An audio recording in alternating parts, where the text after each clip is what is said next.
In the spring of 1912, the Atlantic Ocean was not merely a body of water separating Europe from America. It was a stage on which empires, fortunes, technologies, and human ambitions competed for attention.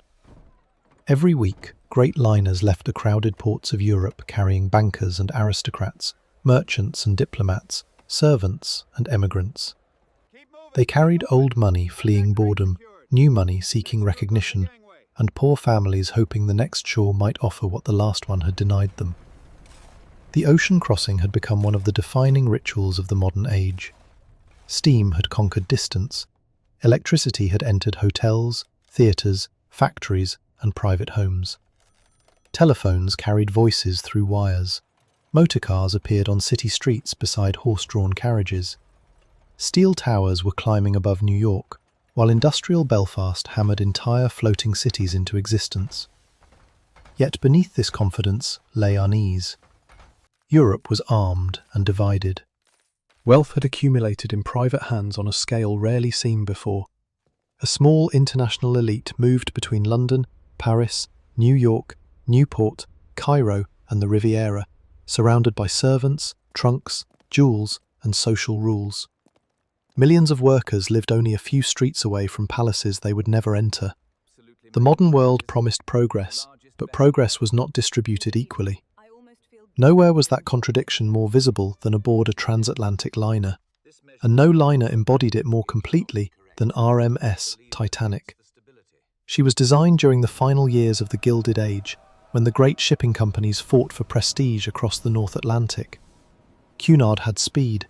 Its celebrated liners Lusitania and Mauretania crossed the ocean with turbine-powered urgency. White Star Line chose another weapon: size, stability, comfort, and the atmosphere of an exclusive hotel. Titanic would not simply transport wealthy passengers, she would persuade them that the Atlantic itself had been domesticated. WHOI.edu yin-human-lives/underwater-archaeology/rms-titanic/of-rms-titanic/. From the outside, Titanic appeared almost brutally simple. A black hull stretched nearly 900 feet through the water. A white superstructure rose above it. 4 enormous funnels gave the ship the silhouette of a machine too large to fail. 3 funnels carried smoke. The 4th improved ventilation and strengthened the visual impression of power. At a distance, she looked less like a vessel than a moving section of a city. But her deepest luxury was not visible from the shore. It waited behind rows of rectangular windows on B deck and C deck, behind polished doors marked with small brass numbers. It existed in private corridors where footsteps were softened by carpets, in bedrooms panelled with expensive woods, in sitting rooms designed to imitate European palaces, and on 2 private promenades where a passenger could stand above the Atlantic without encountering the public. These were Titanic's most exclusive first-class accommodations. They are sometimes called the millionaire suites, although White Star Line more formally described them as parlour suites or deluxe suites. They were not secret rooms in the literal sense. Their positions were shown on plans. Their passengers were recorded. Their construction was known to the shipyard and the company. Yet their complete reality remains hidden. No surviving photograph is known to show Titanic's 2 private B-deck parlour suites exactly as they appeared during the voyage. Some details can be reconstructed from plans, design records, descriptions, surviving furnishings, and the nearly identical spaces aboard her sister ship Olympic. Underwater explorers have entered portions of the wreck and observed scattered fittings, but the rooms were never found intact. Their textiles vanished, their furniture was torn away, crushed, buried, or carried into the debris field. Their wooden walls became food for organisms or collapsed under the pressure of corrosion and time. What remains is not a preserved apartment waiting in darkness. It is an absence shaped like a room. To understand what was lost, we must return to Belfast before the carpets were laid, before the chandeliers were connected, before passengers walked through the corridors in evening clothes. Titanic began as lines on paper. At the Harland and Wolff shipyard, designers worked in offices where enormous drawings defined every frame, bulkhead, staircase, cabin, and pipe. The ship was one of 3 Olympic-class liners conceived for White Star Line. Olympic came first. Titanic followed, similar in structure, but modified in ways intended to make her even more profitable and luxurious. Thousands of workers transformed the plans into steel. Riveters heated metal until it glowed, then drove it into the hull with deafening blows. Platers balanced on scaffolding high above the slipway. Engineers installed engines, boilers, pumps, valves, electrical systems, and miles of piping. Joiners, cabinet makers, carvers, painters, upholsterers, plumbers, electricians and decorators entered after the great industrial skeleton had taken shape. The public saw the launch. They saw the hull slide into the water on May 31st, 1911, surrounded by smoke, flags, and crowds. But a launched ship was not a finished ship. Titanic still lacked the interior world that would define her reputation. For months, craftsmen worked inside her. The noise changed as construction advanced. Heavy hammering gave way to the finer sounds of saws, planes, drills, brushes, and careful hands. Bare steel passages became corridors. Pipes disappeared behind panels. Electrical wires were concealed beneath ornamental ceilings. Cabins were assembled inside a structure that was constantly being tested, altered, and refined. The finest rooms required more than ordinary shipbuilding. They demanded illusion. A passenger entering a first-class suite was not supposed to feel surrounded by steel plates and ocean pressure. The designers wanted the walls to suggest a London townhouse, a French chateau, an English country estate, or a private apartment in one of Europe's grand hotels. The rooms borrowed from historical styles including Louis XV, Louis XVI, Georgian, Jacobean, Italian Renaissance, French Empire, and Adam designs. Expensive woods, carved mouldings, veneers, marquetry, decorative fireplaces, upholstered seating, brass fittings, mirrors, and period-inspired furniture concealed the industrial vessel beneath. First-class_facilities_of_the_Titanic. This was one of Titanic's central tricks. She was a machine pretending not to be a machine. Behind the decorative panels, electric cables ran toward generators deep below. Behind the marble-topped washstands, pipes carried water through the ship. Beneath thick carpets, steel decks transmitted faint vibrations from engines consuming hundreds of tons of coal each day. Luxury did not remove the machinery. It hid the machinery. Titanic's most extraordinary first-class rooms occupied a part of B deck that had been reconsidered after Olympic entered service. On Olympic, much of this space had been used as a broad, enclosed promenade. Titanic's designers realized that wealthy passengers might pay more for additional private accommodation than the company could earn from another shared walking area. The promenade was sacrificed. In its place appeared larger suites, more cabins, and 2 exceptional apartments with their own private outdoor spaces. This decision revealed something essential about Edwardian luxury. Privacy had become more valuable than grandeur alone. A public dining room could impress hundreds. A grand staircase could appear in advertisements. A lounge could display carved wood and crystal light to anyone holding a first-class ticket. But the highest level of privilege was the ability to withdraw from other privileged people. The richest passenger did not merely want a better chair in the same room. The richest passenger wanted a separate room. Titanic's 2 B-deck parlour suites were positioned on opposite sides of the ship, just behind the forward grand staircase and near the first-class entrance areas. One suite occupied rooms B51, B53, and B55 on the starboard side. The other occupied B52, B54, and B56 on the port side. Each suite could function as a private apartment. There were bedrooms, wardrobes, a sitting room, a private bathroom and lavatory, connecting spaces for servants or additional companions, and direct access to a private promenade approximately 50 feet long. The exact arrangement could be adapted depending on how many rooms a party booked. Wealthy families often travelled with maids, valets, nurses, secretaries, and children, and the ship's connecting doors allowed groups of cabins to become a private household at sea. First-class_facilities_of Titanic. Imagine approaching one of these suites before departure. The corridor is bright but restrained. Electric lamps glow through decorative glass. The carpet absorbs the movement of stewards carrying flowers, boxes, coats and hand luggage. Brass cabin numbers catch the light. Somewhere nearby, a door opens and the smell of new varnish mixes with perfume, tobacco, leather, and the cold air entering from the promenade. A steward steps aside. A passenger enters. The sitting room is not enormous by the standards of a land-based mansion, but aboard a ship, it feels astonishingly spacious. The ceiling is higher than expected. The walls are divided into carefully proportioned panels. Chairs stand around a table where letters might be written, cards played, or private meals served. A sofa invites conversation. A sideboard offers storage. Decorative lighting softens the room after sunset. A fireplace appears against one wall. It is not needed to heat the room. The ship possesses a modern heating system. The fireplace is architectural theatre, a symbol carried from centuries of domestic life into a steel vessel moving through the North Atlantic. It tells the passenger, this is not a cabin, this is home. One of the sitting rooms was decorated in a style associated with Louis XVI elegance, symmetry, pale surfaces, classical restraint and refined ornament.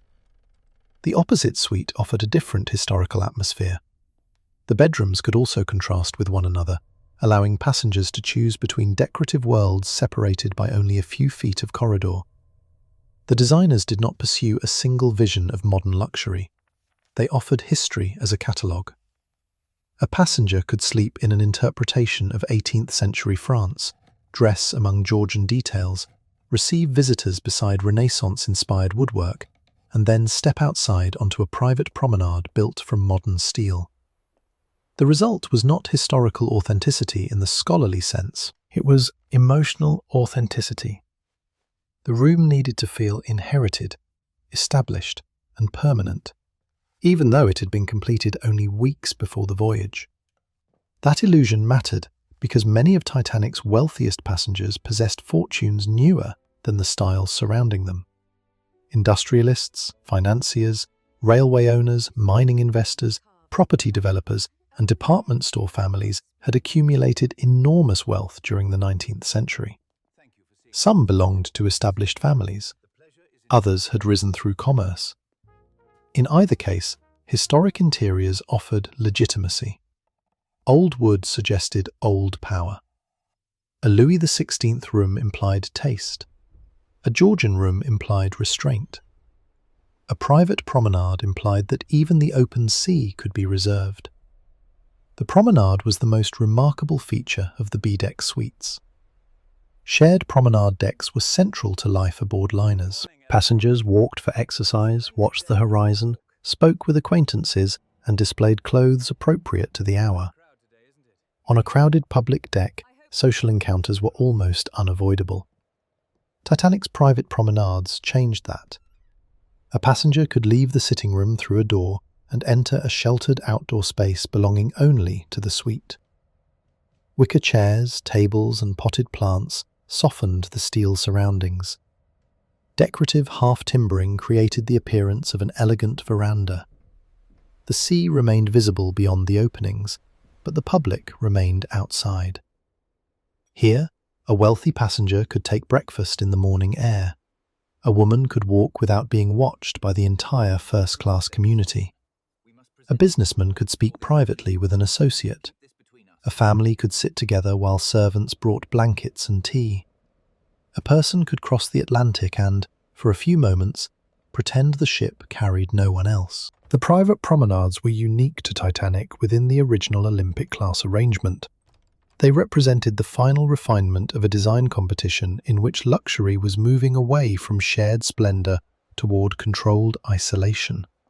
First-class_facilities_of_the_Titanic. But isolation aboard Titanic was always incomplete. The walls were thin enough for distant doors to be heard. The deck vibrated. Stewards entered to clean, serve, carry, repair, and respond to bells. The sea pressed against the hull. Coal dust settled on workers far below. Every private pleasure depended on public labour. Behind each polished door stood an invisible chain of people. Bedroom stewards made beds, delivered messages, carried hot water when required, polished shoes, brushed clothing, and answered requests. Stewardesses assisted female passengers. Bath attendants prepared and cleaned tubs. Linen workers managed sheets and towels. Bellboys carried notes. Restaurant staff served food. Cooks laboured in intense heat. Scullions cleaned dishes. Engineers maintained electricity. Firemen fed boilers. Trimmers moved coal inside bunkers where daylight never entered. The suite may have belonged to one passenger for the voyage. Its comfort belonged to hundreds of workers. Consider the bed. To the passenger, it appears clean, soft, and prepared. To produce that moment, linen must be purchased, stored, counted, carried, fitted, removed, and returned to shore for washing. Titanic did not possess a large passenger laundry capable of processing all the ship's linen during the crossing. Clean sheets represented not only comfort, but logistics stretching back to White Star facilities on land. Consider the bath. Private bathrooms were rare aboard earlier ships and uncommon even in many homes. Titanic offered an unusually high number of private facilities among her premium accommodation. The tubs were designed to reduce noise and steam, and attendants cleaned them after use. Hot and cold water depended on pumps, tanks, pipes, boilers, and constant maintenance. Consider the electric light. A passenger touched a switch. Far below, men worked beside generators in a world of heat, oil, metal, and danger. The wealthiest passengers did not see these systems unless something failed. That was the purpose of successful luxury. Labour became invisible. The starboard B-deck suite, B-51, B-53, and B-55, was occupied by Charlotte Drake Cardeza, her adult son Thomas, her maid, and members of their travelling party. Cardeza was an extremely wealthy American who moved through the world with the confidence of someone accustomed to private railway cars, grand hotels, servants, and elaborate wardrobes. Her journey aboard Titanic was not an experiment in modest travel. She brought a vast quantity of luggage. The exact inventories later became part of legal claims connected with the disaster. Clothing, jewellery, furs, personal objects, and trunks containing the material equipment of elite life. The luggage was not simply excessive decoration. For a woman of her position, clothing communicated rank, respectability, occasion, age, mourning, confidence, and social intention. Different hours demanded different costumes. Morning clothing differed from afternoon clothing. Dinner required another transformation. Hats, gloves, shoes, coats, jewellery, and accessories created a daily rhythm of appearance. A transatlantic crossing might include formal dinners, private gatherings, walks, reading, writing, and arrival before reporters or acquaintances. The suite's wardrobe rooms mattered because elite travel required space for identity. Behind the polished doors hung more than fabric. There were social expectations. Cardeza's private promenade protected her from weather and strangers, while giving her the open-air experience that shipping advertisements promised. Her maid could prepare clothing while stewards served tea. Her son could move between rooms without entering the public corridor. Their party existed within a smaller world constructed inside the larger ship. Across the vessel, in B-52, B-54 and B-56, was Joseph Bruce Ismay, chairman and managing director of White Star Line's parent organisation. Ismay's presence transformed his suite into something more than accommodation. He was travelling inside a product he had helped bring into existence. Popular legend often connects the suite with American financier J.P. Morgan, whose International Mercantile Marine Organization controlled White Star Line. Morgan had considered travelling but did not sail. Stories later suggested the rooms had been designed especially for him, though the evidence is less dramatic than the legend. What is certain is that Ismay occupied the portside suite and confirmed during inquiry testimony that B-52 was part of his accommodation. www.encyclopedia-titanic.org/titanic-b-5-2-56.html. Imagine Ismay alone in the sitting room. Beyond the decorative walls is the ship he intends to present as the future of Atlantic travel. Every quiet vibration confirms that the engines are running. Every electric lamp, every polished surface, every steward moving through the corridor represents company policy made physical. He can step onto the private promenade and look forward toward the sea. He can inspect the enclosed section of A-deck, another modification distinguishing Titanic from Olympic. He can observe passengers without fully joining them. He is both host and traveller, executive and customer. Yet even Ismay does not control the ocean. The suite around him creates the sensation of command. The ship's size reinforces it. Schedules, menus, service routines, and social hierarchies produce order. But order aboard a liner is always temporary. It exists only while steel remains watertight, machinery continues functioning, and the sea permits the performance to continue. During the early days of the voyage, there is little reason to doubt it. Titanic leaves Southampton on April 10, 1912. Crowds watch from the docks. Tugboats work around her hull. Smoke drifts above the port. Passengers stand at rails searching for faces below. For some, departure is ceremonial. For others, it is frightening. First-class passengers know they will return to Europe or reach familiar hotels in New York. Many third-class passengers have sold possessions, borrowed money, or left relatives they may never see again. They carry addresses written on paper, food packed for the journey, and hopes too fragile to express openly. The ship does not merely divide passengers by ticket, it organises different relationships with the future. Above, a millionaire enters a private suite. Below, an emigrant searches for a berth in a shared cabin. Both feel the same movement as Titanic pulls away from England, but the meaning is different. Soon after departure, the ship passes dangerously close to the liner New York, which strains against its moorings as Titanic's displacement draws water around the dock. Tugboats intervene. Collision is avoided. Passengers may watch with interest. The moment passes. Titanic continues to Cherbourg, where tenders transfer passengers because the harbour cannot easily accommodate her at the quay. Then she sails to Queenstown in Ireland, her final European stop. Mail comes aboard. Passengers come aboard. The last view of Europe fades.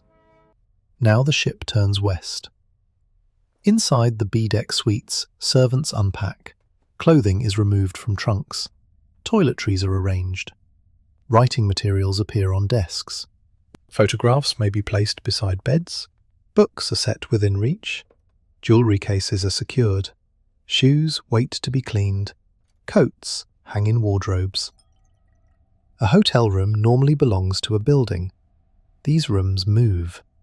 The floor rises almost imperceptibly beneath the passengers' feet. Glass trembles in cabinets. Curtains shift with ventilation. Outside, the Atlantic changes colour beneath clouds and sunlight. Every day follows a structure. Morning begins quietly. A steward approaches with tea, coffee, rolls, or messages. Titanic Belfast's historical account notes that breakfast could be served in cabins and that passengers occupying suites could arrange private dining. Food warmers helped carry meals through the ship without surrendering all their heat to the corridors. Without coming self to the first, without all in a parlour suite, breakfast becomes a private performance. A cloth is laid over a table. Silverware is arranged. Cups, saucers, plates, butter, preserves, and bread appear. Perhaps a passenger remains in a robe while the sea moves beyond the promenade. Perhaps a maid opens curtains and chooses clothes for the morning. The meal has travelled through hidden routes. It begins in stores and refrigerated spaces. It passes through galleys where cooks work among steam and metal. It is transferred to dishes, covered, carried upward, and delivered by uniformed staff who must enter without disturbing the atmosphere of privacy. The passenger sees the final arrangement. The labour vanishes behind the closing door. After breakfast, the ship offers choices. A first-class passenger might visit the gymnasium, where unfamiliar machines promise modern health. There are mechanical riding devices, rowing equipment, bicycles, and other apparatus operated under the supervision of an instructor. A passenger might descend to the squash court. Another might enter the Turkish baths, where decorative rooms imitate an exoticized vision of the East, constructed for Western customers. Warm rooms, cooling rooms, electric baths, and carefully designed tiles create an experience unlike anything available to most travellers. There is also a swimming pool, one of the rare facilities of its kind aboard a liner of the period. These spaces are luxurious, but they are not hidden. The hidden luxury lies in the route back. After exercising or bathing, the occupant of a parlour suite does not return to an ordinary cabin. A steward may have opened the room, adjusted the air, cleaned surfaces, prepared clothing, delivered correspondence, and arranged flowers. The passenger re-enters a controlled environment designed to erase evidence that anyone else has been there. On the public decks, first-class society performs itself. Men read newspapers and discuss markets. Women write letters, walk beneath blankets, speak in small groups, and observe one another's clothing. Children move under the supervision of parents, nurses, or governesses. Names circulate. Who is travelling? Who has been invited to dine? Who is avoiding whom? Who has new money? Who has lost money but not yet admitted it? A first-class ticket grants entrance, but it does not guarantee acceptance. Titanic's luxury possesses layers. At the broadest level, every first-class passenger enjoys superior accommodation. Even a relatively modest first-class cabin offers privacy, furniture, electric light, a washstand, and access to public rooms that rival expensive hotels.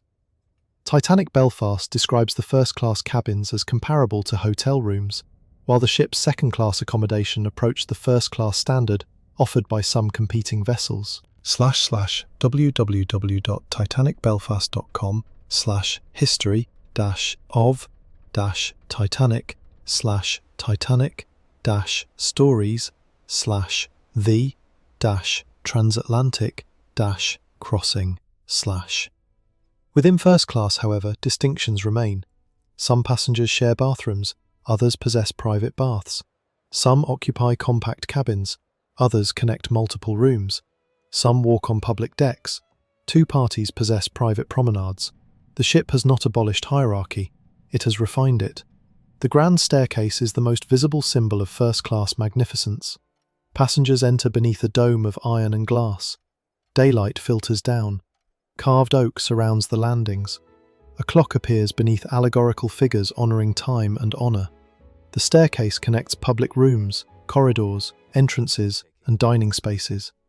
It is a place for movement, but also for being seen. A woman descending before dinner becomes part of the architecture. Her dress catches the light. Jewellery reflects electric lamps. Men wait below or pause in conversation. Stewards stand ready near doors. The staircase turns arrival into theatre. Yet the occupants of the parlour suites can enter this public performance only when they choose. They can remain behind their doors. That choice is the truest luxury aboard. The suite is a buffer against obligation. Inside, a passenger might write a letter. The paper carries a white star insignia. The pen moves across the page while the ship proceeds west. The writer describes the size of the vessel, the comfort of the room, the weather, the people encountered, perhaps the remarkable absence of vibration. The claim that Titanic moved without any sensation at all was exaggerated, but passengers were impressed by her steadiness. Her size and design reduced some of the movement associated with smaller vessels. In calm weather, a person could forget how vulnerable a ship remained. That forgetfulness was part of the experience. The room appeared permanent. The ocean appeared decorative. The horizon belonged in the window like a painting. During the afternoon, a private promenade offers silence. The public spaces carry voices, footsteps, chairs, music and conversation. Here, only the wind enters freely. The white painted structure frames sections of grey-blue sea. The deck beneath the wicker chair is scrubbed clean. A potted plant moves slightly as the ship rolls. A servant brings a rug. The passenger sits. Far below, firemen shovel coal. The contrast is almost impossible to comprehend. Hundreds of furnaces must be fed to preserve the stillness of this moment. Men work stripped to undershirts in heat, dust and artificial light, so that another person can feel fresh Atlantic air in private. Titanic is not one world, it is many worlds stacked vertically. At the top, open decks, offices, first-class promenades, sunlight. Below, cabins, restaurants, corridors, kitchens. Lower still, second and third class, crew spaces, stores, machinery. At the bottom, boilers, engines, shafts, coal, water tanks, and the steel skins separating everyone from the sea. The decks form a social map, but the divisions are not completely rigid. Crew members cross boundaries because service requires movement. Firemen reach open air through designated routes.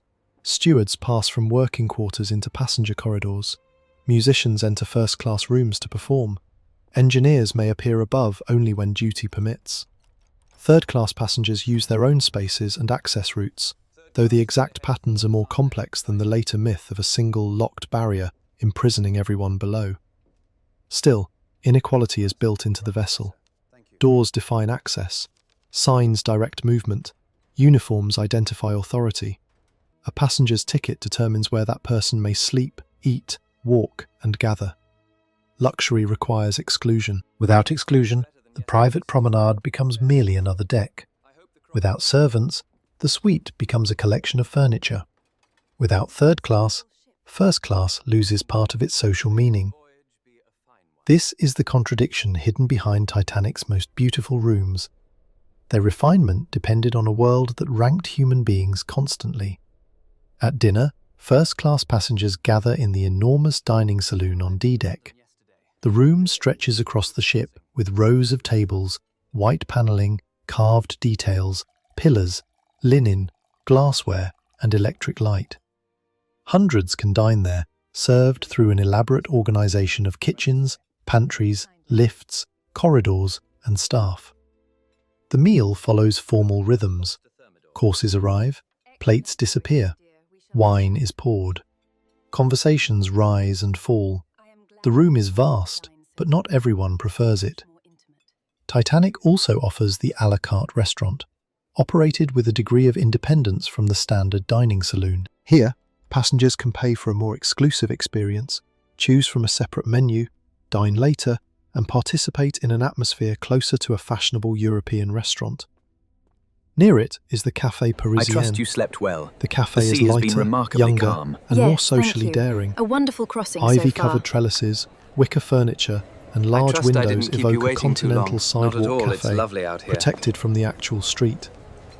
Younger first-class passengers reportedly favour it. The ship carries representations of land-based spaces across an ocean, a country house lounge, a Parisian cafe, a grand hotel dining room, a Turkish bath, a private veranda. Titanic offers a compressed version of elite civilization, as though the world's most desirable interiors could be collected, arranged by deck, and placed under the control of a steamship company. Charles, it is magnificent. The parlour suites stand above even these choices. Their occupants may dine publicly or privately. A special menu can be arranged. Guests can be received in the sitting room. Cards can be played beside the decorative fireplace. I could almost forget there are 1,000 without the noise people of the aboard. dining saloon. I much prefer The private solitude promenade with you. allows conversation beyond the ears of other passengers. It is a social room and an antisocial room at once. It permits gatherings while preserving control over the guest list. We must maintain For Ismay, full the speed suite along may this also crossing, function Captain. as an informal The owners executive demand space. a record He arrival. can meet Captain Edward Smith, shipyard designer Thomas Andrews, company representatives, or prominent passengers. There is no surviving record of every conversation held behind those doors. That silence invites legends. Did Ismay discuss speed? Did he speak about arrival times? We must maintain Did he speed pressure the if we are to captain? arrive on Tuesday Later morning. accusations would The ice transform warnings ordinary are a concern, observations Mr. into Chairman. evidence of arrogance. The evidence you shall give Testimony shall and be the historical truth, debate the whole have never truth, fully and supported the nothing most dramatic but the version of truth. Ismay I swear demanding it. a reckless record Clovis. crossing. We've prioritized Titanic was not comfort built over primarily speed, to defeat ensuring Cunard's the speed largest champions. public rooms afloat. White Star's The scale strategy here is emphasized simple. comfort and scale. But Ismay's survival would ensure that every action became suspect. A man who owned influence aboard a doomed ship could not escape symbolic judgment. His suite became part of that symbolism. The private promenade could be imagined as the balcony of a ruler. The sitting room could become a chamber of corporate ambition. Yet the physical Ismay was still a passenger susceptible to cannot be cold, happening. fear, confusion, and self-preservation. It's unsinkable. The suite offered privilege. It did not offer immunity. On the starboard side, Charlotte Cardaise's rooms reveal another side of elite travel. Where Ismay represents the company, Cardaise represents the customer for whom the highest luxury was constructed. Her party occupied the suite as a private household. Servants managed the practical details. Clothing filled wardrobes. Personal possessions established familiarity. A cabin becomes a temporary home through objects. A brush placed beside a mirror. A photograph near a bed. Shoes beneath a chair. A half-read book. A watch on a table. Letters waiting to be answered. Perfume lingering in the air. These details rarely survive disaster. Metal may endure. Porcelain may endure. Glass sometimes survives. But scent, warmth, fabric arrangement, tone of voice, and private habit vanish. That is why Titanic's hidden luxury cannot be recovered merely by locating a room. A room is not its dimensions. Goodbye. It is the life what that a occurred splendid inside voyage it. this will be. On We'll April write 11th, as soon as we Titanic arrive. leaves Queenstown and enters the open Atlantic. Small. For the next several days, the voyage appears almost ideal. The sea is relatively calm. The ship receives wireless messages. Passengers send private telegrams through the Marconi operators, transforming Titanic into a moving communications centre. Business instructions, greetings, travel arrangements and social messages pass through the air while the ship proceeds beyond sight of land. Wireless technology adds another layer to luxury. A wealthy passenger no longer needs to disappear during the crossing. Markets, hotels, employees, relatives and offices remain reachable. Distance has been reduced again. But wireless operators also receive ice warnings. The North Atlantic in April contains drifting ice carried south from Greenland. Ships report fields, bergs and dangerous positions. Messages reach Titanic Urgent at different message, times sir. and with different Iceberg degrees of warning. urgency. Give it here, son. Some go to the bridge. Others are delayed or become entangled with the heavy volume of passenger traffic. The modern system works. The human organisation around it remains imperfect. Inside the parlour suites, ice warnings are invisible. The day continues. A passenger hears no alarm. A maid prepares another dress. A steward answers another bell. A man finishes another letter. The sun moves across the promenade. The Atlantic grows colder. By Sunday, April 14th, the temperature begins to fall. Passengers walking outside feel the change. Breath may become visible. Coats are fastened. Deck chairs are abandoned earlier than before. The sea remains remarkably calm, reducing the white water that might normally make an iceberg easier to see. Inside the first-class rooms, the heating system preserves comfort. Electric lamps replace fading daylight. Dinner approaches. The ship enters its final evening. The parlour suites prepare for night. Imagine the sequence. Water runs into a basin. A valet brushes a dinner jacket. A maid fastens a dress. Jewellery is selected. Hair is arranged. Shoes are polished. Perfume touches the air. It truly is magnificent. Doors isn't open it? and close Indeed. along B deck. Shall we Passengers go move down for toward dinner? the grand staircase, the dining saloon, the restaurant, or private engagements. Some remain in their rooms. Some dine with friends. Some play cards. Some read. Some feel tired and retire early. There is no single final dinner. There are hundreds of private endings that no one recognises as endings. Gently now, Among the dearest. wealthy We passengers are in John no hurry. Jacob Astor Thank and you. his young I pregnant just wife wanted to see Madeline. the clock up close. Isidore and Ida Strauss, associated menu, with sir. Macy's department I store. trust you will find the selection Mining millionaire agreeable. Benjamin Guggenheim. Thank you kindly. George and Eleanor Widener, railway and industrial Hold it. families. artists, military officers, clergy, writers, tourists, and social figures. Later, their names will become part of Titanic mythology. During the voyage, they are simply people navigating dinner invitations, marriages, reputations, business, boredom, age, illness, and hope. We often imagine first class as a single community united by wealth. It was not. Some were American, some British, some European, some inherited fortunes, some created them. Some were generous, some were severe, some were admired, some were mocked.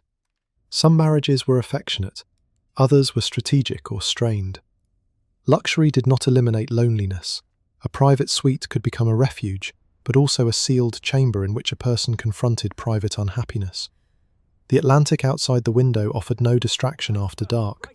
There was only blackness. At approximately 11:40 p.m., Titanic's lookouts see an iceberg ahead. The warning reaches the bridge. Orders are given. The ship begins to turn.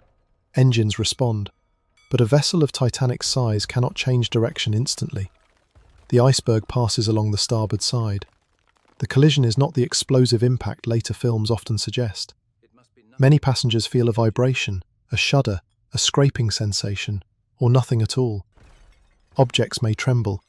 A light fitting may move. The engines stop. Inside a parlour suite, the event might feel like an interruption too small to justify fear.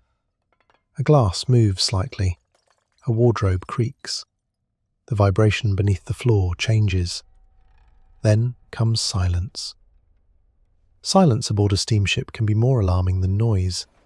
The machinery has formed a constant background since departure. Its absence reveals how completely everyone depends on it. Passengers open doors. Questions pass along corridors. Has something happened? Why have the engines stopped? Did we lose a propeller? Was it ice? Some return to bed, others dress. Some step onto decks and see fragments of ice. The iceberg itself disappears into darkness. The damage remains hidden below the waterline. Seawater enters the forward compartments. The ship's watertight bulkheads slow the flooding, but do not extend high enough to contain water once the bow sinks beyond a critical angle. As one compartment fills, water will eventually spill into the next. Thomas Andrews understands the implication. Titanic will sink. The conclusion is almost impossible to reconcile with the surroundings. The electric lights remain on, the carpets remain dry in much of first class, the walls remain polished, the staircase remains illuminated. Stewards continue giving instructions. A ship that looks normal has received a fatal wound. This delay between damage and visible catastrophe shapes the human response. People trust appearances, they trust size, they trust authority, they trust the cold night less than the warm room. Leaving a suite means surrendering certainty. Outside waits freezing air, darkness, lifeboats, and rumours. Inside waits furniture, clothing, luggage, light, and the belief that the situation may be temporary. A steward knocks. Passengers are told to dress and put on lifebelts. The instruction sounds excessive. A lifebelt over evening clothes appears almost comic. Some passengers joke, some resist. Some ask whether they may remain inside. First-class bedroom steward Henry Etches later described moving through cabins and urging passengers upward. He encountered Thomas Andrews on B deck and then continued rousing people on C deck before being ordered to assemble passengers on the boat deck. The procrea, this is the moment when the hidden labour of luxury changes purpose. Stewards who had carried tea now carry warnings. Men who had made beds knock urgently on doors. Corridors designed to preserve privacy become routes of evacuation. The servant must persuade the master. The employee may understand the danger before the passenger. Yet authority remains complicated.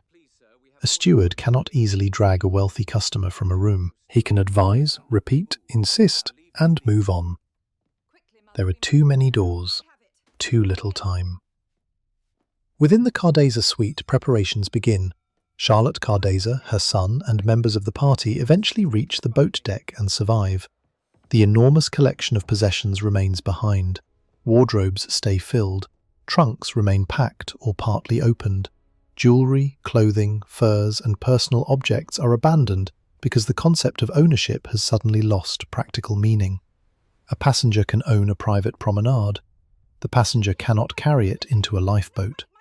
The suite, which had protected its occupants from public intrusion, now threatens to delay them. Every object asks for one more moment: a coat, a necklace, a document, a bag, a keepsake. What does a person choose when told to leave a floating palace and enter the winter night? The wealthy face a strange reversal. Their possessions had made travel easier. Now possessions create weight. The safest passenger is the one willing to walk away empty-handed. Across the corridor, Ismay leaves his suite and moves through the ship. He assists or observes preparations around the lifeboats. His precise movements become central to later inquiry and controversy. Eventually, he enters collapsible C as it is lowered from the starboard side. He survives. That survival will define him more powerfully than decades of life before or after. Newspapers portray him as a coward who escaped while others died. Some accounts exaggerate or invent details. Society requires a human figure onto whom the disaster can be placed, and Ismay, the company leader who lived, is available. His suite sinks without him. The rooms that represented corporate control become evidence of its limits. Meanwhile, the public rooms change character. The grand staircase is no longer a theatre of arrival. It is a route upward. The reception room is no longer a place to wait for dinner. It becomes part of the flow toward the boats. The lounge, smoking room, corridors and landings hold people listening for information. Musicians perform. Their music is remembered as an act of extraordinary calm, though the exact final selections remain debated. Stewards open doors. Officers uncover boats. Women hesitate to leave husbands. Men encourage wives to step across gaps. Children are lifted. The ship still shines. From a lifeboat, Titanic's rows of illuminated windows make her appear inhabited and secure. The darkness hides the angle of the decks until it grows unmistakable. Inside the parlour suites, gravity begins to alter everything. At first, the change is slight. A door may swing differently. A loose object may roll. Water advances through lower spaces. The bow settles.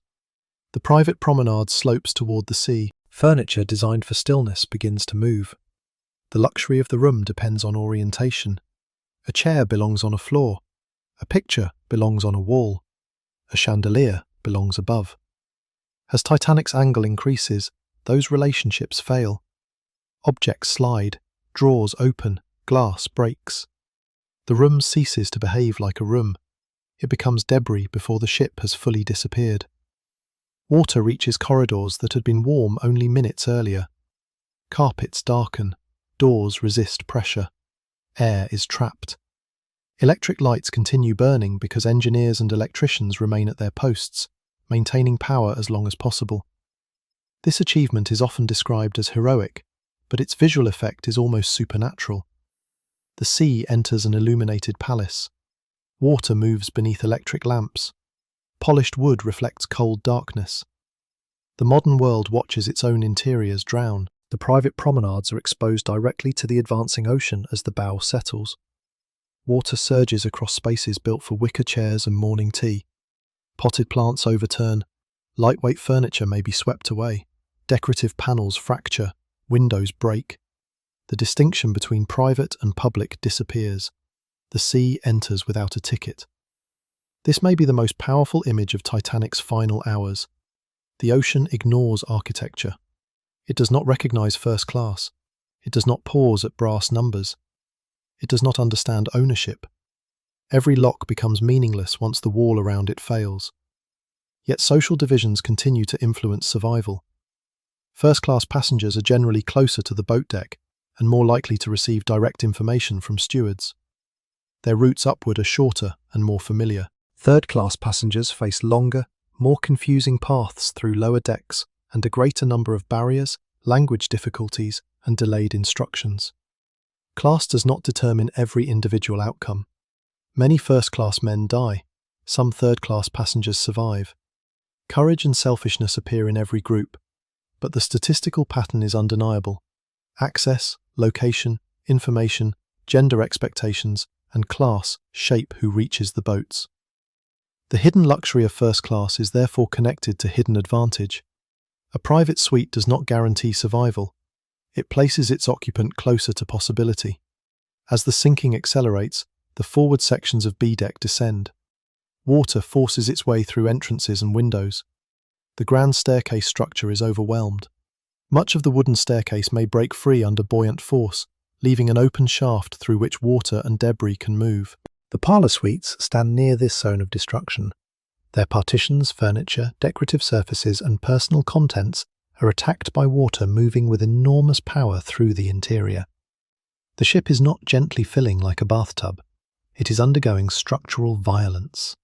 Air compresses, doors fail, wood tears loose, glass shatters, walls bend, objects collide in darkness. The bow sinks deeper, the stern rises. People on deck struggle to stand. Inside the suites, anything not secured moves toward the forward bulkheads. Heavy furniture may break from fittings. Smaller objects vanish into corridors or become trapped beneath collapsed material. The rooms lose their identities. B-51 is no longer B-51 in any meaningful human sense. B-52 is no longer an executive sitting room. They are compartments inside a dying structure. Shortly after 2 a.m., the final lifeboats leave or float away. Hundreds remain aboard. The angle steepens, lights flicker, the great ship breaks apart. The exact mechanics of the breakup have been studied and debated through survivor testimony, wreck evidence, engineering analysis, and digital modelling. The hull fails between the forward and after sections, under forces it was never designed to endure. The breakup destroys much of Titanic's central structure. The bow separates and begins its descent. The stern remains briefly near the surface before sinking. For the B-deck suites in the forward section, the journey downward is catastrophic. The bow descends more than 2 miles, water pressure increases, air-filled spaces collapse or flood, structures tear away. The section strikes the seabed with tremendous force, driving the bow into sediment and causing further deformation. The wreck does not arrive as a preserved ship. It arrives as a damaged shell, carrying fragments of a vanished world. Titanic rests at a depth of more than 12,000 feet, beyond any realistic salvage capability in 1912. Shoat general-counsel/office-of-general-counsel/gc-international-section/rms-Titanic-salvage. On the surface, survivors wait in lifeboats. The ship is gone. The ocean closes. For those who occupied the parlour suites, the loss is both personal and symbolic. Charlotte Cardeza has survived, but her rooms, possessions, and servants' working environment have vanished beneath the Atlantic. Her later claim for lost property provides historians with a material outline of what wealth looked like when listed item by item. Ismay survives, but his authority has been destroyed. The suite that expressed command over the Atlantic becomes unreachable. The passengers aboard Carpathia arrive in New York without the clothing, documents, gifts, and routines with which they began. The crossing has stripped away presentation. Millionaires stand wrapped in borrowed blankets. Women who boarded with dozens of trunks arrive with whatever they carried onto the lifeboats. Titles remain. Money remains in banks. But at the pier, grief overwhelms rank. The public demands explanations. American and British inquiries hear testimony from officers, crew members, passengers, company representatives, and experts. Questions focus on speed, ice warnings, lifeboats, evacuation, construction, responsibility, and conduct. The parlour suites appear only at the edges of these investigations. A cabin number confirms where someone slept. A steward describes knocking on doors. A passenger recalls a route. A property claim lists what was lost. The rooms themselves cannot testify. This silence allows imagination to expand. Over the next decades, Titanic becomes legend. The disaster is retold in newspapers, books, songs, plays, films, and family stories. Some details become simplified. The rich are portrayed as uniformly arrogant or uniformly noble. Third-class passengers become symbols of innocence. Ismay becomes a villain. Captain Smith becomes either hero or reckless relic. Thomas Andrews becomes the doomed designer wandering through his creation. The ship's interiors are reconstructed according to changing tastes. The grand staircase becomes the dominant image. But the private parlour suites remain less familiar. Why? Because public rooms leave more evidence. They were photographed for promotional purposes aboard Olympic and sometimes Titanic. They appeared in brochures. Their scale made them memorable. A staircase could represent the whole ship. Private cabins were different. A shipping company had less reason to photograph every variation. The suites were occupied immediately. Privacy itself discouraged documentation. Curtains, bedding, small furnishings, and personal arrangements changed once passengers arrived. As a result, the most exclusive rooms became some of the least visually recorded. This is the paradox. The spaces built for the few became hidden from the many. When Titanic's wreck was discovered in September 1985 by a joint American-French expedition, the first images did not reveal a palace waiting in darkness. They revealed metal. A boiler appeared in the debris field. Then the bow emerged from black water, covered in rust formations. The railings were recognizable. The anchors remained. The ship was both unmistakable and transformed. The discovery ended one mystery and began thousands of others. Sanctuaries.noaa.gov. Where were particular rooms? Which walls remained? What objects had survived? Could cameras enter the interior? What had happened during the descent? The wreck lay in two main sections, separated by a vast debris field. Objects had been scattered between them: dishes, shoes, machinery, coal, fittings, bottles, pieces of hull, personal belongings, and fragments of interiors. The debris field demonstrated that Titanic's destruction continued long after the ship vanished beneath the surface. During later expeditions, submersibles and remotely operated vehicles approached openings in the bow. Small robotic vehicles entered spaces no human diver could safely reach. Cameras moved through corridors, stairway shafts, officers' quarters, and damaged cabins. Explorers saw bathtubs, pipes, chandeliers, fireplaces, bed frames, windows, and remnants of walls. No footage has shown, for example, the exposed side of Captain Smith's cabin with its bathtub, pipes, and faucets visible after surrounding material deteriorated. Titanic wreck site / These discoveries created the impression that every room might eventually be mapped. But Titanic is not a stable archaeological building. She is collapsing. Iron-eating microorganisms, corrosion, currents, sediment, pressure, previous human contact, and the failure of internal structures continually change the wreck. Decks sag, walls disappear, openings become blocked. Features seen during one expedition may be damaged or gone during another. Entering the bow is dangerous even for a small robot. Cables can snag, sediment can obscure the camera, a collapsing ceiling can trap equipment. The arrangement of the wreck does not perfectly match the original plans because entire sections have shifted or vanished. The B-deck parlour suites lie within this unstable environment. Parts of the area have been explored. Some fittings associated with suite spaces have reportedly been observed, including architectural remnants. But no expedition has found the rooms as complete apartments. No camera has entered a preserved sitting room with chairs in position, curtains hanging, carpets intact, and personal objects waiting on tables. That Titanic never existed on the seabed. The ocean removed it. The phrase, "never found," must therefore be understood carefully. The location is known, the deck is known, the cabin numbers are known. Fragments may be identified. What has never been found is the luxury as its occupants experienced it.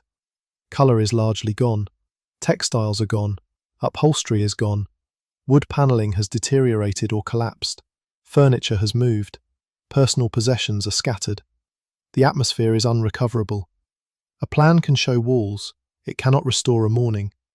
A digital reconstruction can recreate the probable colour of a panel. It cannot recover the hand of the worker who polished it.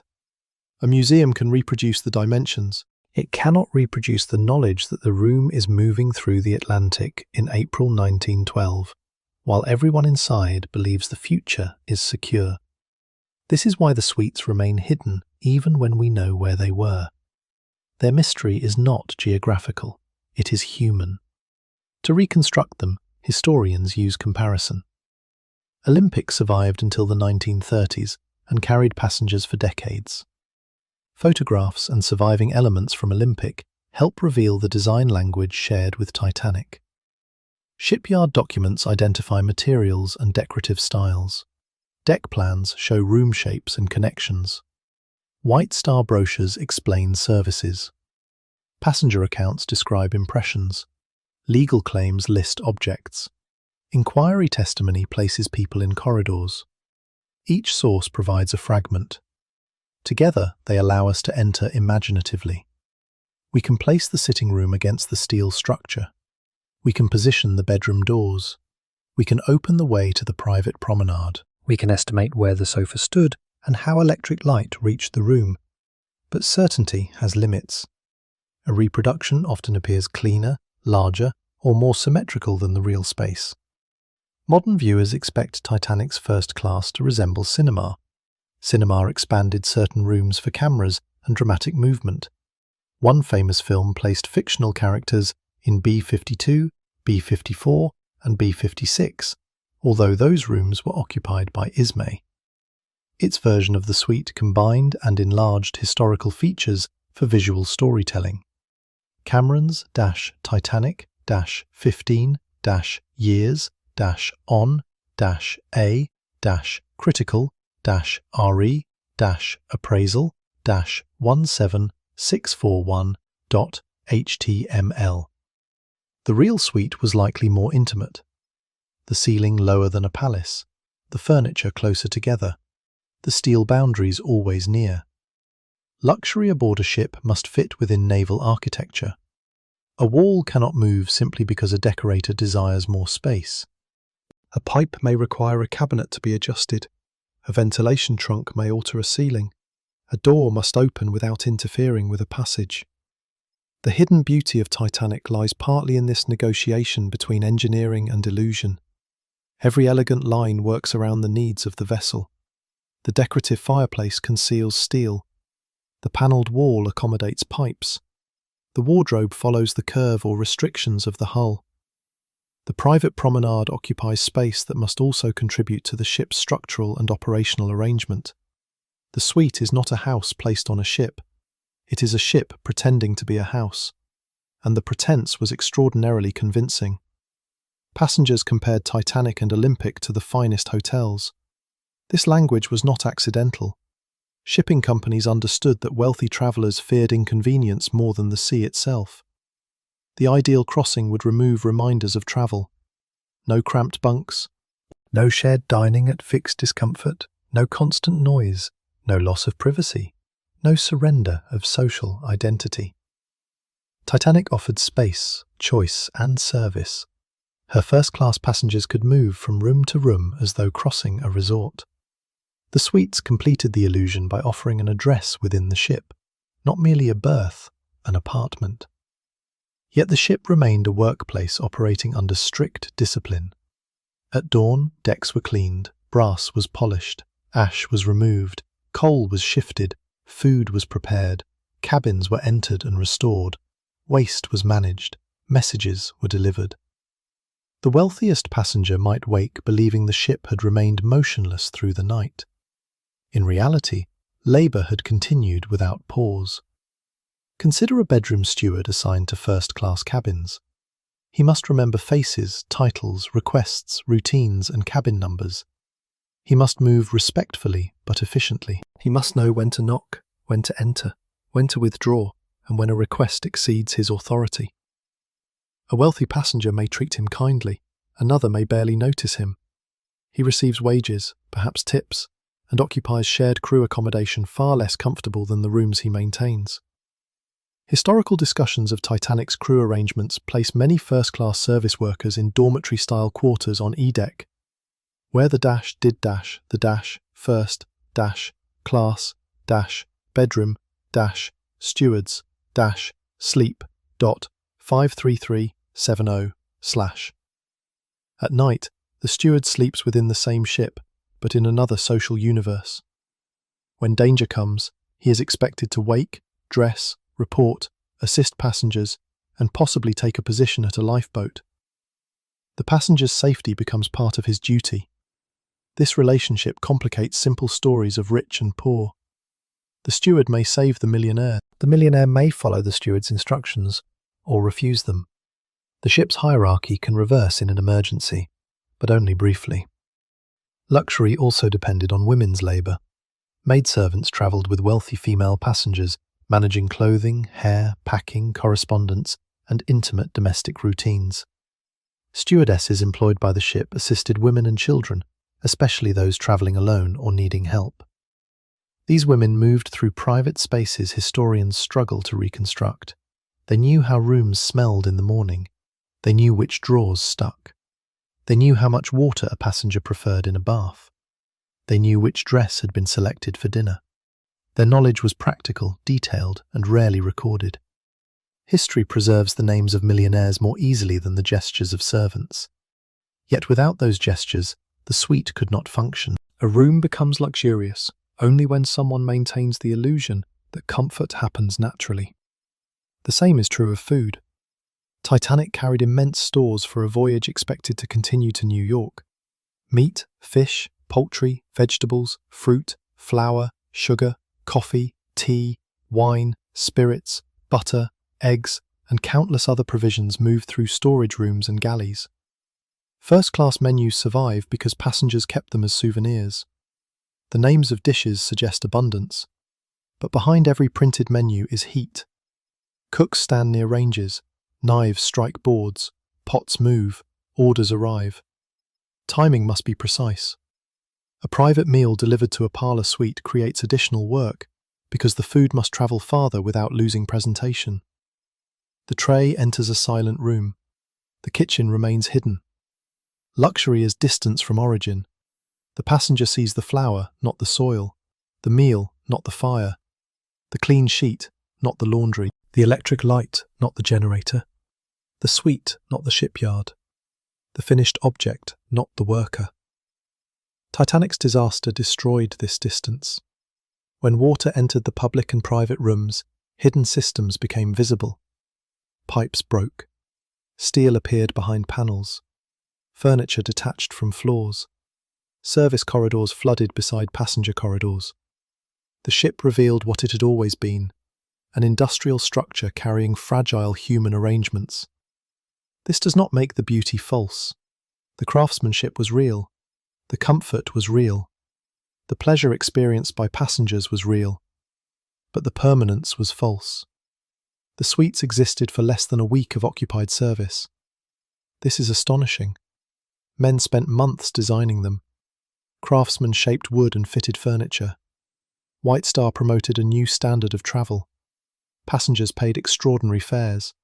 Servants unpacked trunks. Meals were served. Letters were written. Then, after only a few days, the rooms disappeared from the human world. Most historic interiors age slowly. They are repainted. Furniture is replaced. Owners die.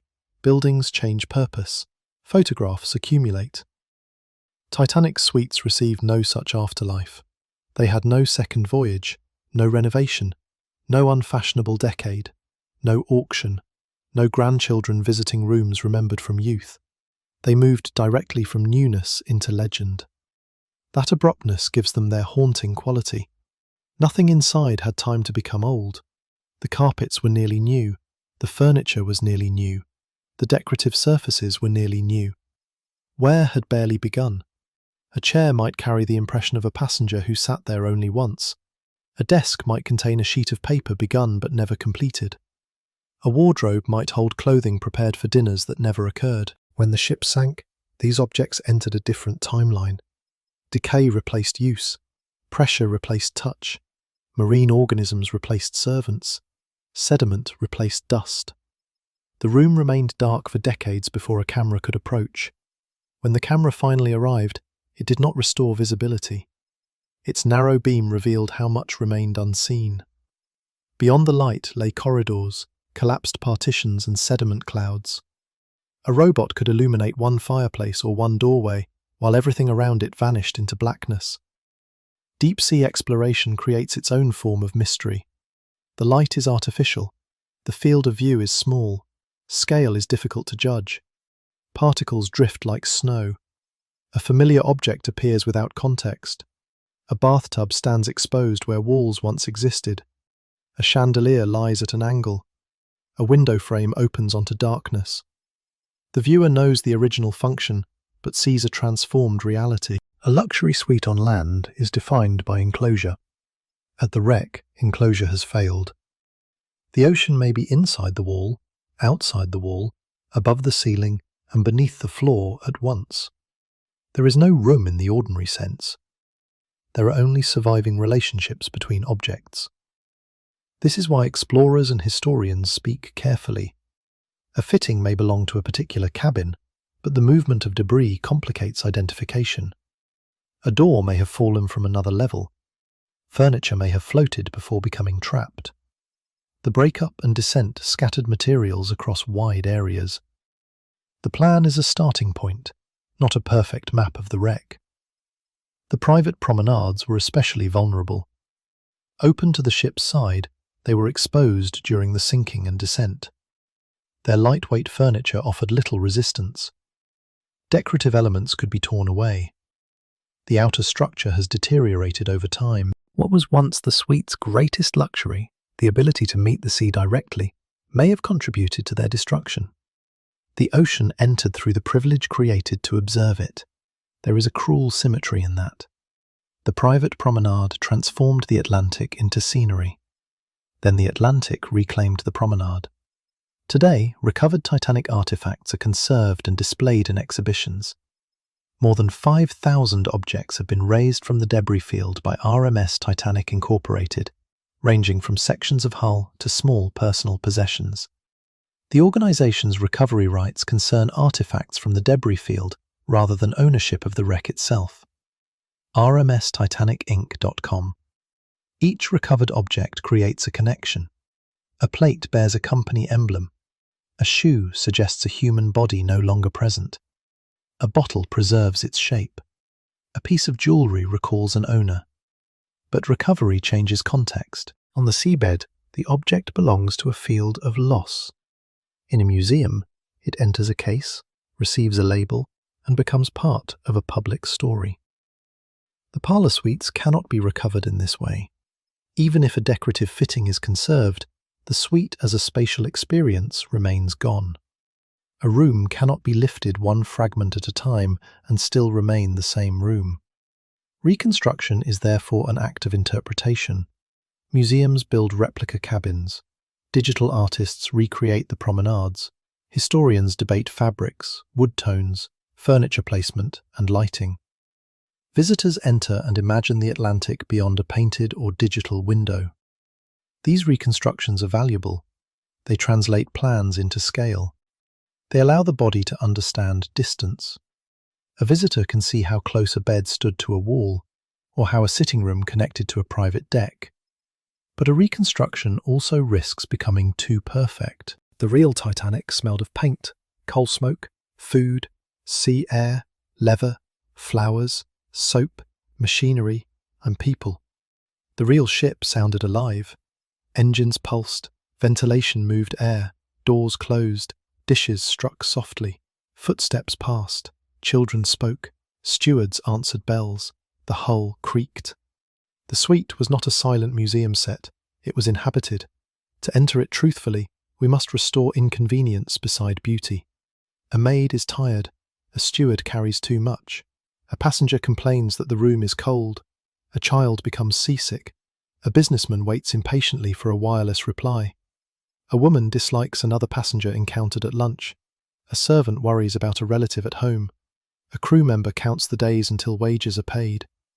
Luxury does not suspend ordinary emotion. It contains it in more expensive surroundings. Perhaps the greatest hidden space aboard Titanic was not architectural, it was psychological. The ship allowed passengers to believe they had entered a protected future.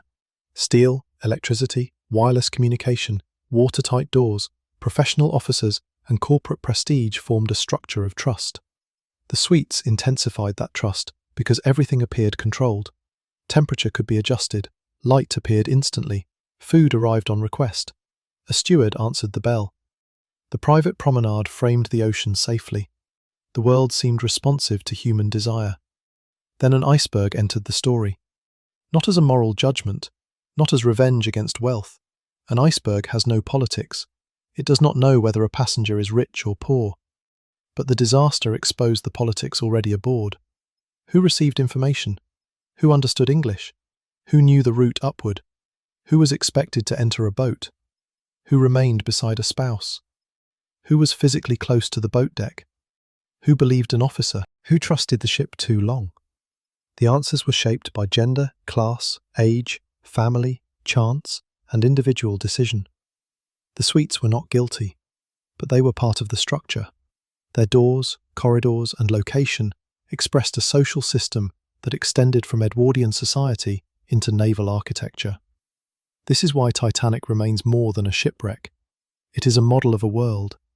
At the top, confidence. At the bottom, labour. Between them, doors.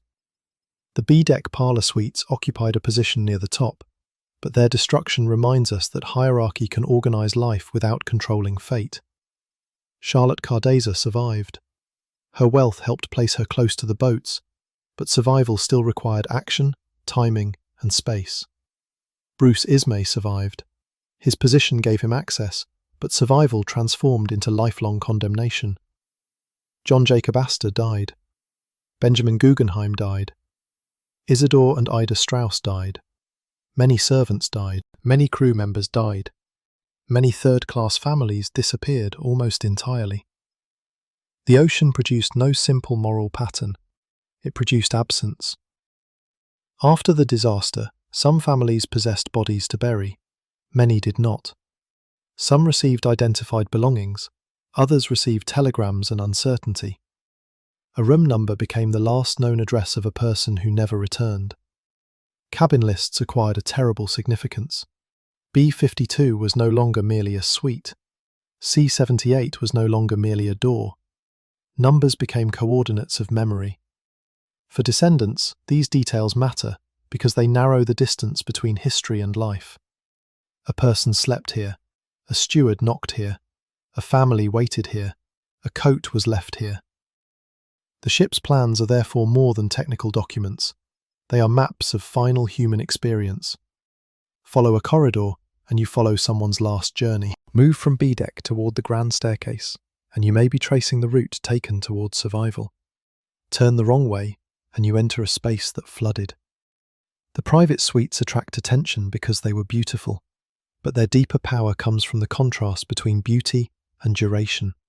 They existed briefly. They were experienced by very few people. They were poorly photographed. They were violently destroyed. They remain partly inaccessible. This combination creates the perfect historical ghost. We know enough to imagine them. We lack enough to be certain. Mystery enters through the gap. Did Charlotte Cardeza take breakfast on the private promenade? Did Ismay stand there alone on the final afternoon? Which chairs were moved by servants? Were flowers placed in the sitting rooms? Did a passenger hear ice striking the hull? What was the final object removed from a wardrobe? Which light went out last? No document can answer every question. Responsible history must distinguish evidence from possibility, but possibility has a legitimate place in documentary storytelling when it is presented honestly. It allows us to reconstruct the texture around known facts without pretending that imagination is proof. We know the rooms existed. We know their arrangement. We know who occupied them. We know they contained private sitting rooms, bedrooms, bathrooms, wardrobe spaces, and promenades. We know Titanic sank. We know the bow endured catastrophic flooding, descent, impact, and decay. We know no complete suite survives as it appeared in 1912. Between those facts lies the human night. Picture the portside promenade before sunset on April 14th. The Atlantic is calm. The temperature is falling. The ship's wake stretches eastward toward Europe. A wicker chair stands near the wall. The potted greenery introduced to soften the steel seems strangely domestic beneath the open sky. Through the door, electric light warms the sitting room. A clock marks the hour. A paper rests on a desk. Nothing appears threatened. Far ahead, beyond the horizon and darkness, ice drifts south. The distance between luxury and catastrophe is shrinking minute by minute, though no one in the room can see it. Now picture the same place hours later. The deck slopes. Water moves through the opening. Furniture has shifted. The decorative wall is struck by debris. The warm light has failed. The private promenade no longer belongs to anyone. Then picture it decades later. A camera approaches through black water. The original deck may be damaged or partly collapsed. Rust formations hang from steel. Sediment covers surfaces. The robot's lamps search for a pattern matching a century-old plan. For a moment, an edge appears. A doorway, a fitting, a section of wall. Then sediment rises and the view disappears. This is the closest we come to entering. The suite remains present and absent at once. Titanic's wreck is often called a time capsule. The phrase is attractive but misleading. A time capsule is designed to preserve. Titanic is actively losing information. Every year, deterioration alters the structure. The bow remains recognizable, but internal decks weaken. Rusticles consume iron. Organic materials have largely vanished. Human exploration can document, but it cannot stop the process. Eventually, more ceilings will collapse. More corridors will close. More identifiable rooms will become indistinguishable. The hidden luxury is becoming more hidden. Future generations may possess better digital models, but less physical structure to examine. This creates an ethical question. Should artifacts be recovered before they disappear, or should the wreck remain undisturbed as a maritime grave? There is no simple answer. Recovery can preserve objects, support research, and connect the public with history. Intervention can also damage context, encourage commercialization, and treat a site of mass death as a source of collectibles. Titanic belongs to memory, law, science, commerce, and grief simultaneously. The same was true when she was afloat. She was a ship, hotel, workplace, mail carrier, investment, technological achievement, migration route, and symbol. The parlour suites capture these tensions in miniature. They were works of craftsmanship. They were commercial products. They were private homes for a week. They were workplaces for servants. They were markers of inequality. They were scenes of fear. They are now archaeological ruins. No single interpretation is sufficient. To admire them without acknowledging labour is incomplete. To condemn them only as symbols of excess ignores the craftsmen who created genuine beauty. To treat their destruction as moral punishment simplifies the deaths of innocent people. To romanticize them without remembering third class transforms history into decoration. The truth lies in contrast.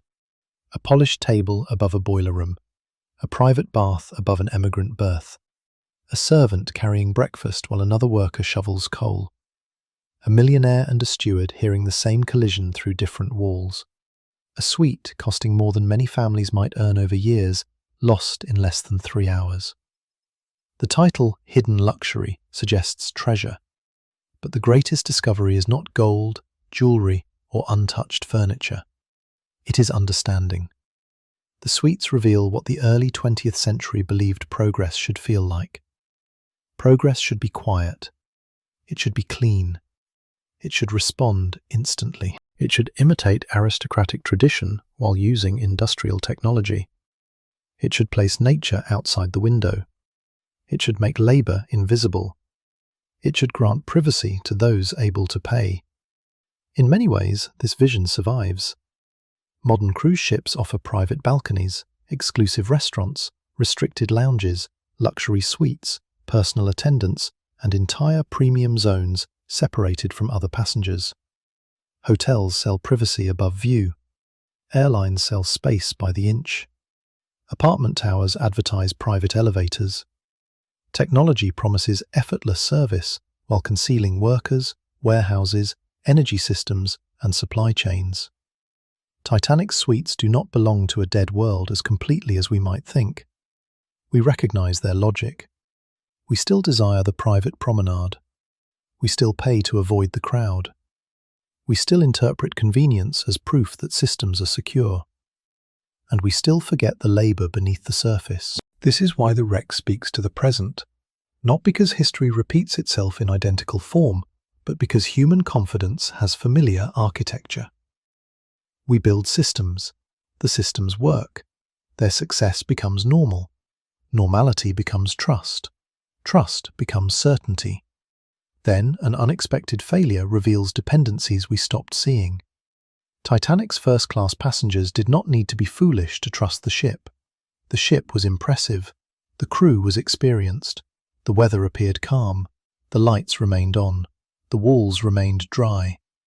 Every visible sign argued against panic. The disaster teaches not that confidence is always wrong, but that appearances can remain orderly after underlying safety has already failed. A fatal wound may be invisible from the sitting room. That lesson extends far beyond ships. Institutions can appear stable while foundations weaken. Wealth can insulate people from warning signs without insulating them from consequences. Technology can reduce risk without abolishing it. A private space can provide comfort while narrowing awareness of what happens outside. The parlour suite was designed to protect its occupant from interruption. For most of the voyage, it succeeded. During the emergency, interruption was necessary. The knock on the door mattered more than the lock. A steward's warning mattered more than the price of the room. The route to the public deck mattered more than the private promenade. Survival required leaving luxury behind. Perhaps that is the final meaning of these rooms. They were created as the ultimate destination within the ship, the place where the wealthiest passenger could withdraw from everyone else. But on the final night, the only useful direction led outward, out of the bedroom, out of the sitting room, out of the private corridor, out the staircase, onto the open deck, toward other people. The suite promised separation. The emergency demanded connection. Some passengers accepted that quickly, others hesitated. Many never understood the danger until the available choices had narrowed. The ocean does not preserve hesitation, but history does. It survives in testimony. A person returned for jewellery. A husband refused to leave his wife. A wife refused to leave her husband. A passenger believed the ship safer than the boat. A steward knocked again. An officer called for women and children. A boat left partly empty. A door remained closed. These moments are small compared with the scale of the ship, but disasters are composed of small moments. Titanic did not sink as a symbol. She sank room by room, corridor by corridor, decision by decision. The parlour suites were part of that progression. First, quiet apartments, then uncertain waiting rooms, then abandoned property, then flooded compartments, then ruins. The transformation occurred within hours. Today, when we study the deck plan, the geometry appears calm. Lines define walls, numbers identify cabins, doors swing neatly on paper.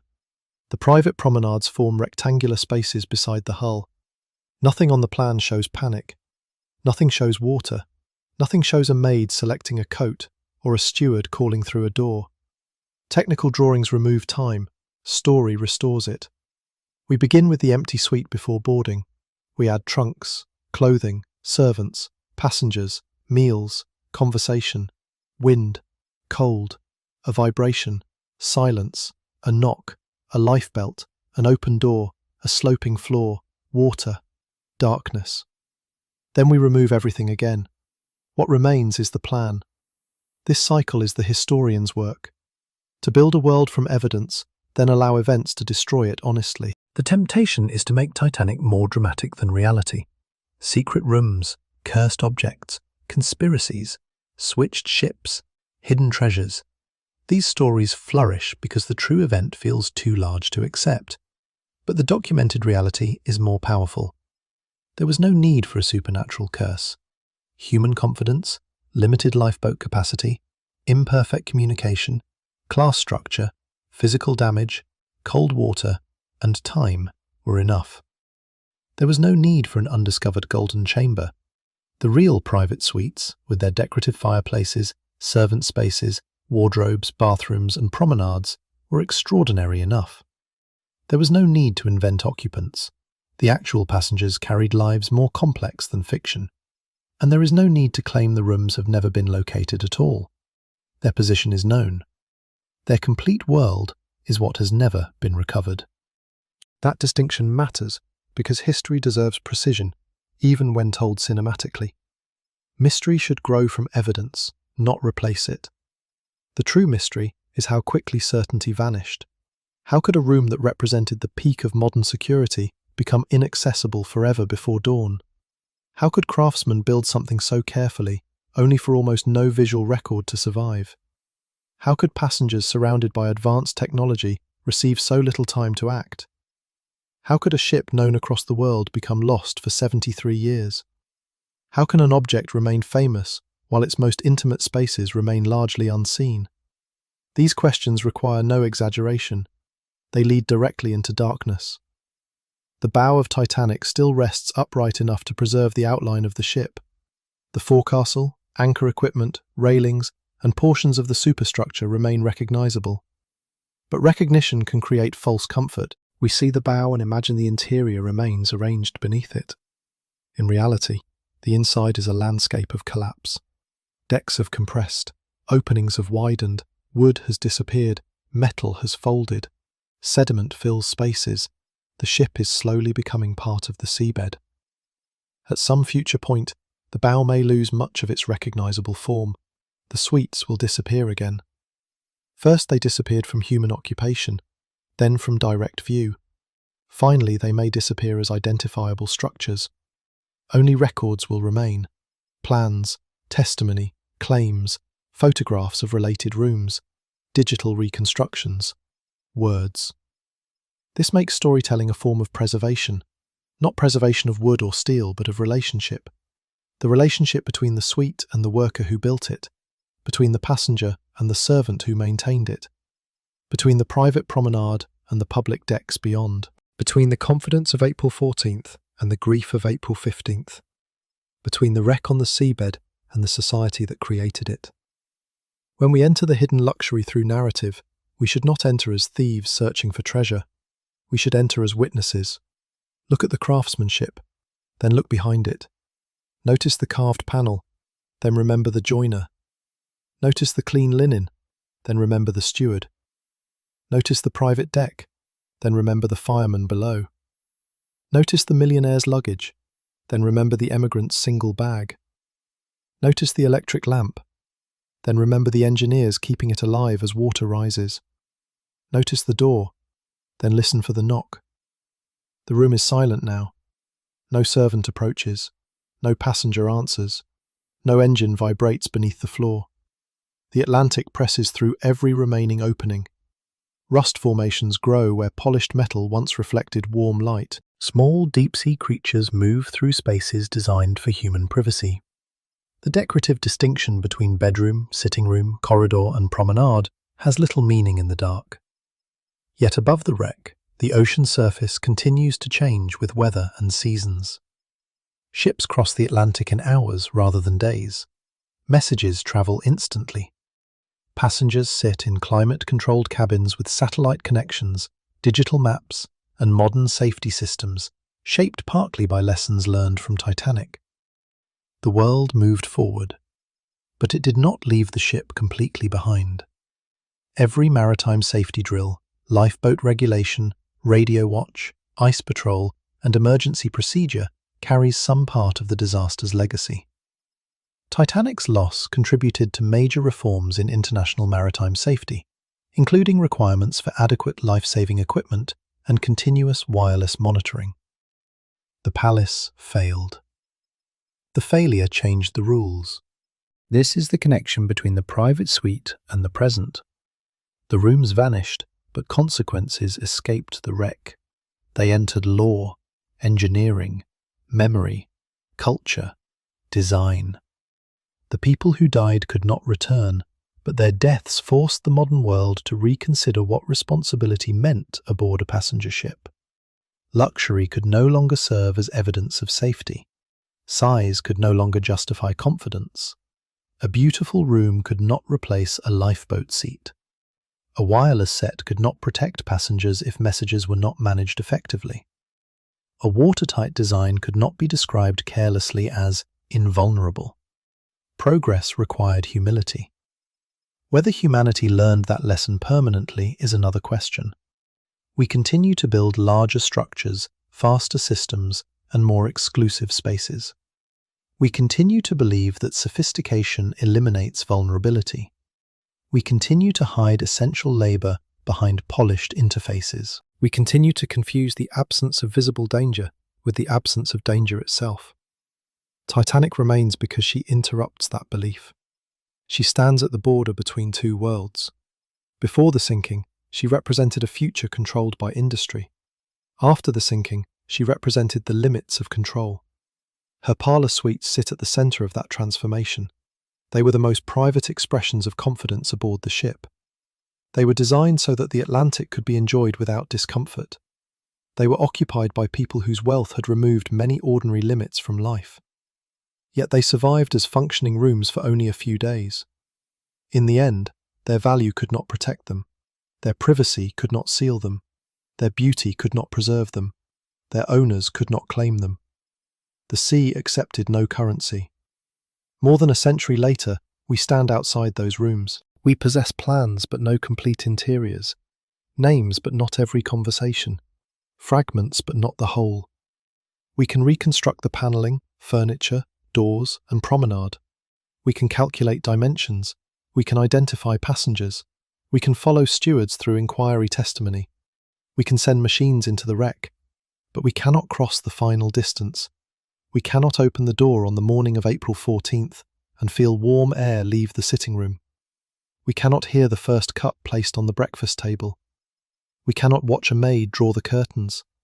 We cannot know every thought of the passenger standing on the private promenade as the sun sets over the Atlantic. We cannot prevent the night from arriving. History permits observation, not intervention.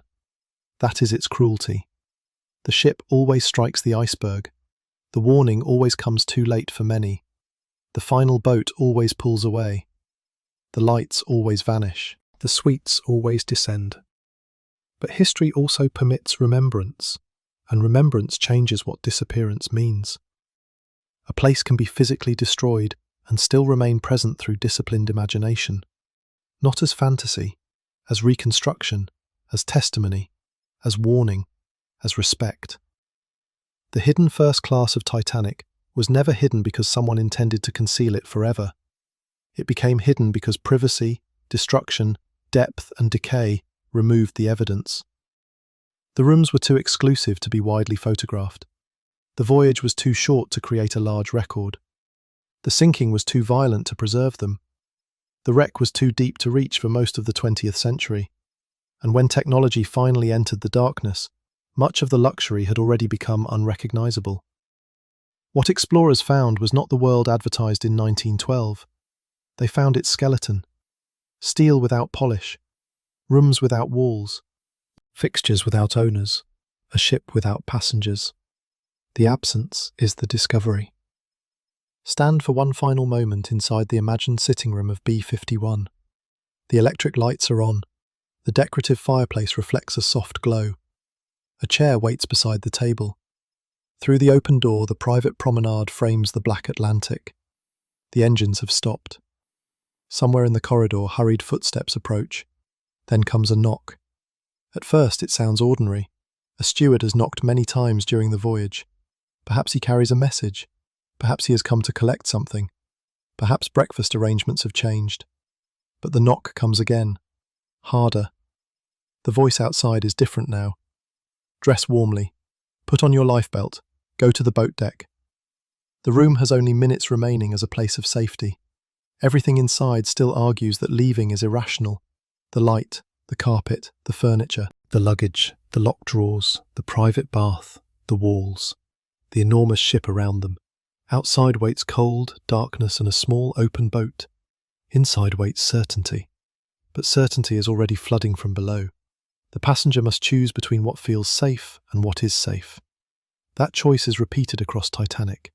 Some understand, some hesitate, some obey without believing, some return for possessions, some refuse separation, some never hear clearly. The ship sinks while people are still interpreting the situation, and perhaps this is why Titanic continues to haunt us. Not because we cannot imagine the catastrophe, because we can. We know the feeling of trusting a room. We know how difficult it is to abandon the familiar. We know how long the mind resists evidence that changes everything. We know that warnings often arrive through ordinary doors. The knock is still echoing. It echoes in every system that appears too large to fail, in every institution that confuses prestige with resilience, in every luxury built upon invisible labour, in every moment when comfort delays action. The hidden suites remain below, but their lesson has reached the surface. Nothing human is unsinkable. No room is outside history. No privilege can permanently reserve the horizon. The private promenade is empty now. Its passengers are gone. Its furniture has vanished. The Atlantic moves through the place where morning tea was once served. Yet in the darkness, the outline of that lost world still asks us to look closer, not only at how the wealthy lived, but at who served them, who built for them, who warned them, who survived, who did not. And what happens when the structures we trust reveal the forces they were designed to hide?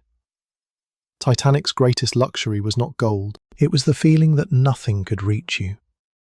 The ocean proved otherwise, and beneath more than 2 miles of water, behind collapsed decks and corroding steel, the remains of those private rooms continue their slow disappearance, unoccupied, unclaimed, and never again to be found as they truly were.